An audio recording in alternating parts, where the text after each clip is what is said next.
আল্লাহ তুমি আমার গুনাহগার উম্মতকে বাঁচাও। বিশ্বনবী পাগলের মতো একবার হাউজে কাউসারে যাবেন, একবার সিরাতে যাবেন, একবার পুলসিরাতের দিকে, একবার হাউজে কাউসারের দিকে পাগলের মতো দৌড়াতে থাকবেন। তার কোনো গুনাহগার উম্মত যাতে জাহান্নামে ঢুকে না যায়, সেদিন কেউ সুপারিশ করতে পারবে না বিশ্বনবী ছাড়া। কিয়ামতের ময়দানে ওই বিভীষিকাময় সময়ে মুসিবতের কালে মানুষগুলো পাগল হয়ে বিশ্বনবীকে খুঁজতে আরম্ভ করবে।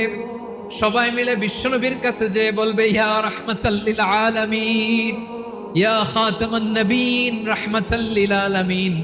দেখেন আমাদের কি অবস্থা, কি কঠিন বিপদে আমরা আছি, দাঁড়াতে পারি না, সূর্যের আলোতে ঘেমে হয়রান।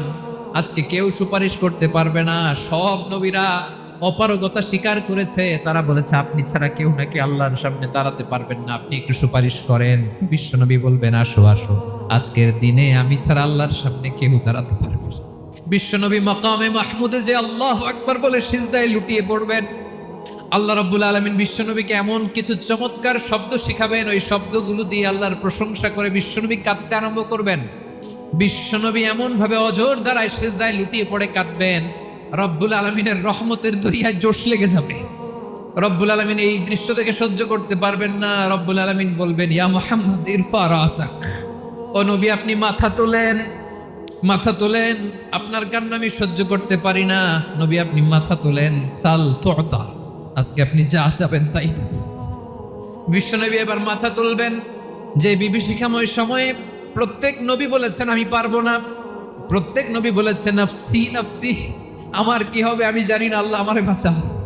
প্রতিটি নবী বলবে নফসি নফসি, আল্লাহ তুমি আমারে বাঁচাও, আমারে বাঁচাও। বিশ্বনবী মাথা তুলবেন, তুলে বলবেন রব্বি হাবলি উম্মতি, আল্লাহ তুমি আমার গুনাহগার উম্মতকে বাঁচাও। এই দুনিয়ার বুকে রব্বুল আলামিন সব নবীকে একটা করে দাওয়া মুস্তাজাবা দিয়েছেন, মানে যে দোয়া করলে কবুল হয়ে যায় সাথে সাথেই। দাও বিহা, দুনিয়ার সব নবীরা ওই দোয়াটা দুনিয়ায় করে ফেলেছে। সব নবীকে আল্লাহ একটা করে দোয়া দিয়েছেন, নবী দোয়া করলেই কবুল। সব নবীরা ওই দোয়া করে ফেলেছে দুনিয়াতে।